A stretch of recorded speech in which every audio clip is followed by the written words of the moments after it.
മറ്റു വാർത്തകളിലേക്ക് നമുക്ക് വരാം. വളരെ പ്രധാനപ്പെട്ട ടോപ്പ് ഹെഡ്ലൈൻസ് ആണ് നമ്മളിപ്പോൾ സൂചിപ്പിച്ചത്. അതിനുശേഷമുള്ള മറ്റ് പ്രധാനപ്പെട്ട വാർത്തകളിലേക്ക് നമുക്ക് വരേണ്ടതുണ്ട്.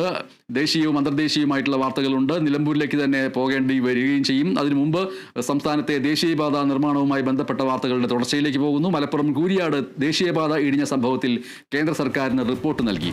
വിദഗ്ധ സമിതിയാണ് റിപ്പോർട്ട് നൽകിയത്. ഇടിഞ്ഞ ഭാഗത്തെ റോഡ് പൂർണ്ണമായും പുനർനിർമ്മിക്കാനാണ് ശുപാർശ. 1 കിലോമീറ്റർ റോഡാണ് പുനർനിർമ്മിക്കാൻ റിപ്പോർട്ടിൽ നിർദ്ദേശം നൽകിയിരിക്കുന്നത്.